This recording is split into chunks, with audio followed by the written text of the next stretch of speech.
Hola chicos, ¿cómo están? Espero que bien, siempre deseándoles lo mejor a ustedes. El día de hoy continuamos con nuestra clase de literatura. Como podrán ver las imágenes, hablaremos del cuento. ¿A quién no nos han leído un cuento? Creo que a todos, ¿no? A todos nos han leído un cuento. Sabemos la historia de Pinocho, Los Tres Chanchitos, Rapunzel, Blancanieves, las princesas, ¿no?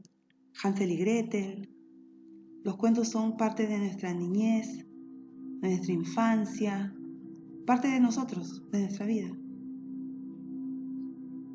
Pues el día de hoy, como les dije, vamos a hablar sobre el cuento. ¿Qué cosa será un cuento? ¿Qué es el cuento? Un cuento es un relato o narración breve de carácter ficticio o real, con un argumento fácil de entender y cuyo objetivo es formativo o lúdico. De un modo más coloquial, también se habla de cuento para referirse a una mentira, excusa o historia inventada. Del mismo modo, un cuento es un enredo o chisme.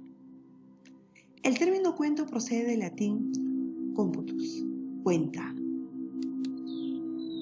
Parte de un cuento. El cuento, como historia o narración, comprende una serie de acciones con uno o varios personajes dentro de un contexto histórico y ficticio, en ocasiones sin especificar de una forma genérica. Se ha establecido una estructura común de 3 partes: comienzo, que algunos lo consideran también inicio, nudo y desenlace. El comienzo es el inicio de la historia, donde se presentan los personajes y la situación en la que habitualmente se produce un desequilibrio o elemento de ruptura que desencadena la trama. Nudo es la parte central del relato, donde se plantea el conflicto en la trama y los personajes llevan a cabo acciones inesperadas. El desenlace supone el cierre del relato, en ocasiones restableciéndose el equilibrio inicial y concluyendo con una nueva situación. En fábulas, la historia termina con una moraleja. Eso es en fábulas, la clase pasada.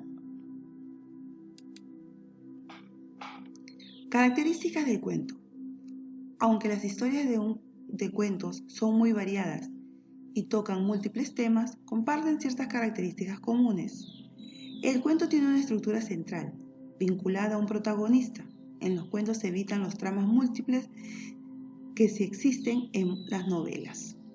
Las acciones suelen ser ubicadas en tiempo y espacio. Desde inicio, había una vez un rey que vivía en un castillo encantado. Ustedes ya saben, había una vez, en tiempos muy lejanos, hace muchísimos años. Es ficticio. Si bien un cuento puede estar basado en hechos reales, su narrativa apunta a lo fantástico. Ahora vamos a leer. ¿Han escuchado ustedes el cuento del gigante egoísta? Leeremos qué es. Cada tarde, a la salida de la escuela, los niños se iban a jugar al jardín del gigante. Era un jardín amplio y hermoso, con arbustos de flores y cubierto de césped verde y suave. Por aquí y por allá, entre las hierbas, se abrían flores luminosas con estrellas, y había 12 albaricoqueros, que durante la primavera se cubrían con delicadas flores color rosa y nácar, y al llegar el otoño se cargaban de ricos frutos aterciopelados.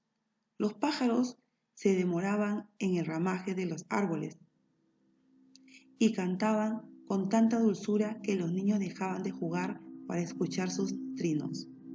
¡Qué felices son aquí!, se decían unos a otros. Pero un día el gigante regresó.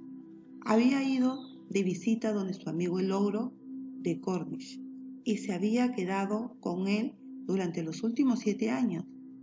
Durante ese tiempo ya se habían dicho todo lo que se tenían que decir, pues su conversación era limitada y el gigante sintió el deseo de volver a su mansión.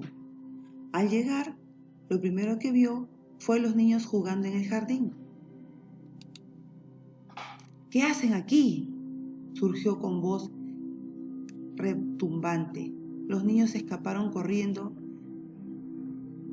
en desbandada.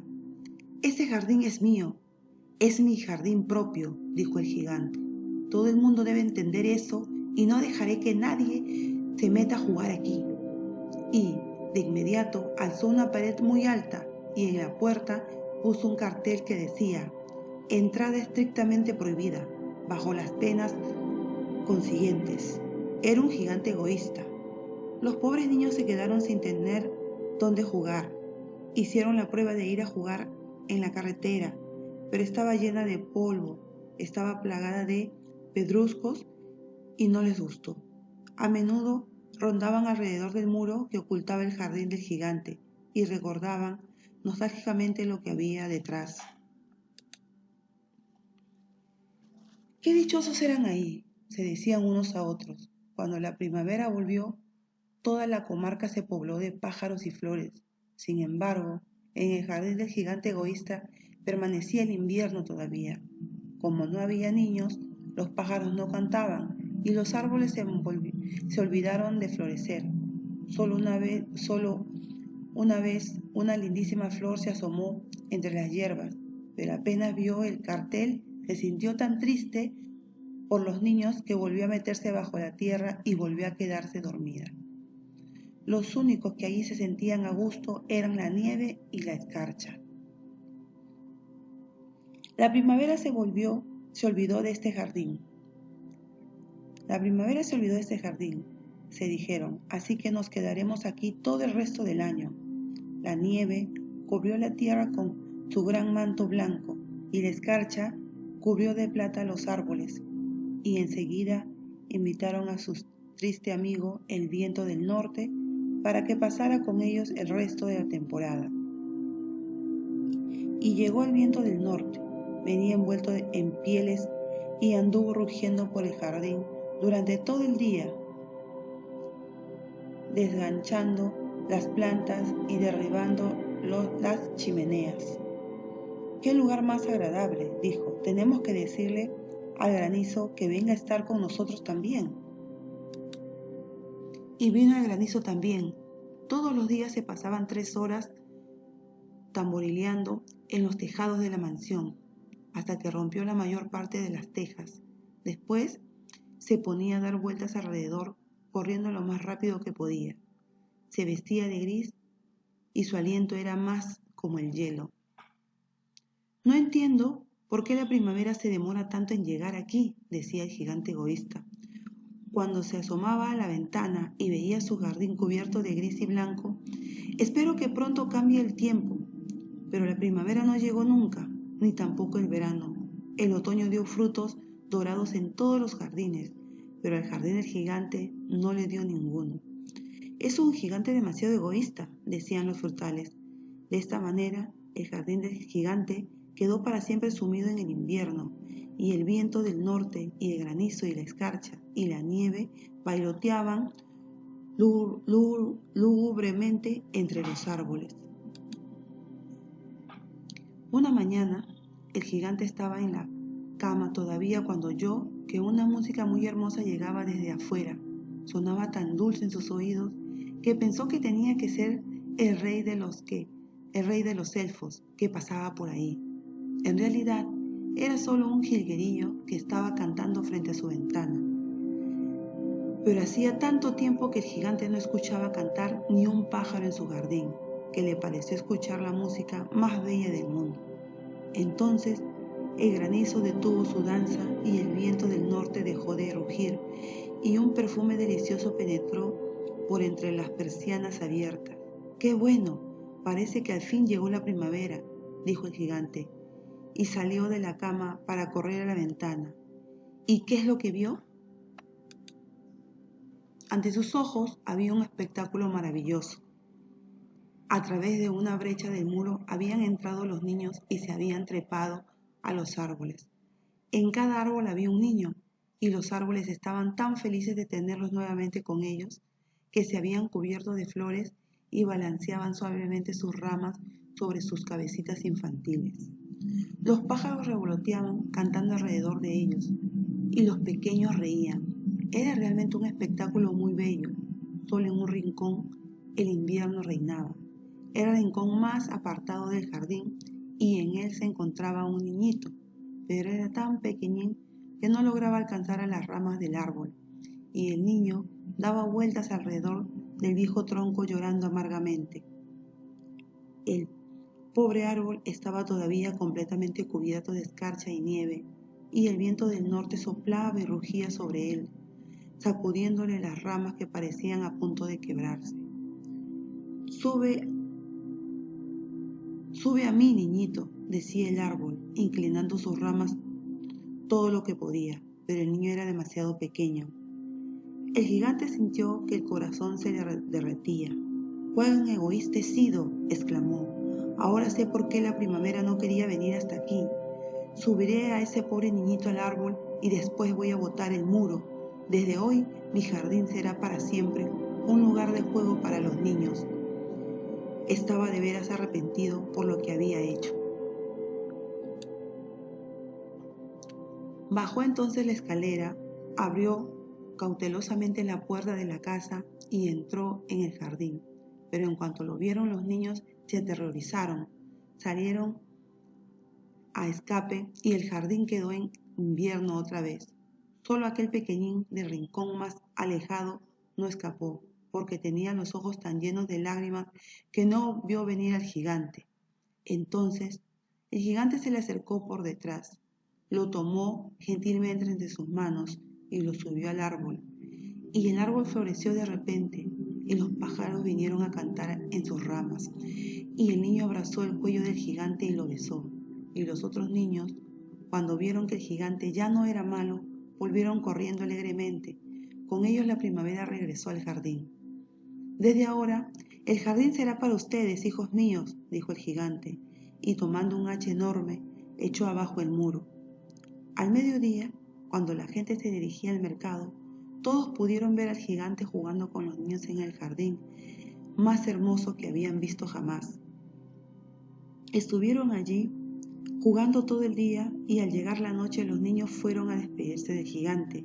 Pero, «¿Dónde está el más pequeñín?», preguntó el gigante, «ese niño que subía al árbol del rincón». El gigante lo quería más que a los otros, porque el pequeñín le había dado un beso. «No lo sabemos», respondieron los niños. «¿Se marchó solito? Díganle que vuelva mañana», dijo el gigante. Pero los niños contestaron que no sabían dónde vivía y que nunca lo habían visto antes. Y el gigante se quedó muy triste. Todas las tardes al salir de la escuela los niños iban a jugar con el gigante, pero al más chiquitito, a ese que el gigante más quería, no lo volvieron a ver nunca más. El gigante era muy bueno con todos los niños, pero echaba de menos a su primer amiguito y muy a menudo se acordaba de él. «¿Cómo me gustaría volver a ver?», repetía. Fueron pasando los años y el gigante se puso viejo y sus fuerzas se debilitaron. Ya no podía jugar, pero sentado en un enorme sillón miraba jugar a los niños y admiraba su jardín.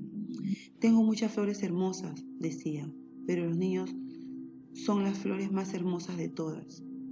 Una mañana de invierno, miró por la ventana mientras se vestía. Ya no odiaba el invierno, pues sabía que el invierno era simplemente la primavera dormida y que las flores estaban descansando.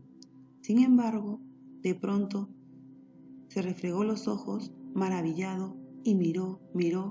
Era realmente maravilloso lo que estaba viendo. En el rincón más lejano del jardín había un árbol cubierto por completo de flores blancas. Todas sus ramas eran doradas y en ellas colgaban frutos de plata. Debajo del árbol estaba parado el pequeñito, a quien tanto había echado de menos. Lleno de alegría, el gigante bajó corriendo las escaleras y entró en el jardín. Pero cuando llegó junto al niño, su rostro enrojeció de ira y dijo: «¿Quién se ha atrevido a hacerte daño?». Porque en la palma de las manos del niño había huellas de clavos y también había huellas de clavos en sus pies. «Pero, ¿quién se atrevió a herirte?», gritó el gigante. «Dímelo, para tomar la espada y matarlo». No, respondió el niño, esas son las heridas de amor. ¿Quién eres tú, mi pequeño niñito?, preguntó el gigante, y un extraño temor lo invadió y cayó de rodillas ante el pequeño. Entonces el niño sonrió al gigante y le dijo, una vez tú me dejaste jugar en tu jardín, hoy jugarás conmigo en el jardín mío, que es el paraíso. Y cuando los niños llegaron esa tarde, encontraron al gigante muerto debajo del árbol. Parecía dormir y estaba entero cubierto de flores blancas. ¿Qué les pareció, chicos? El final, triste, bonito, hermoso, el gigante egoísta. ¿Quién es el escritor del gigante egoísta? Oscar Wilde. Hablaremos un poco de él. Es recordado no solo por sus excelentes obras, como el retrato de Dorian Gray o la importancia de llamarse Ernesto, sino también por sus famosas frases cargadas de ironía y sarcasmo. Le tocó además sufrir la intolerancia sexual de la época victoriana, que lo llevó a la cárcel y a una muerte prematura. Uno de los personajes públicos más polémicos y llamativos de su época continúa fascinando a los lectores de hoy, por lo que conviene repasar su vida y obra a través del resumen que se presenta a continuación. Sus obras son las más famosas: El retrato de Dorian Gray, El crimen de Lord Arthur Sevilla y otras historias, El crimen de Lord Arthur Sevilla, El fantasma de Canterville, La esfinge sin secreto, El modelo millonario, El retrato del señor W.H., El cumpleaños de la infanta, Poemas en prosa de Profundis, Deleni o El reverso de la medalla. En sus cuentos tenemos El príncipe feliz y otros cuentos, como El príncipe feliz, El ruiseñor y la rosa, El fantasma de Canterville, El gigante egoísta, que hemos leído, El amigo fiel, El famoso cohete, Una casa de granadas, que contiene El joven rey, El cumpleaños de la infanta, El pescador y su alma, El niño estrella. En sus ensayos tenemos Intenciones, La decadencia de la mentira, Pluma, lápiz y veneno, El crítico artista, La verdad sobre las máscaras, El alma del hombre bajo el socialismo, Frases y filosofías para el uso de la juventud, Algunas máximas para la introducción de los supereducados. Poemas, Ravenna, poemas en prosa, La esfinge, Baladas de la cárcel de Reading, Requiescat. En el teatro, Vera a los nihilistas, La duquesa de Padua, El abanico de Lady Windermere, Una mujer sin importancia, Salomé, Un marido ideal, La importancia de llamarse Ernesto. Bueno, jóvenes, hasta aquí hemos llegado. Ustedes tienen que buscar un poco más sobre la biografía de Oscar Wilde. Colorín colorado, este tema se ha terminado. Les deseo muchas bendiciones y desarrollen sus actividades. Conmigo será hasta una próxima actividad y no se olviden, por favor, de ingresar a las clases virtuales.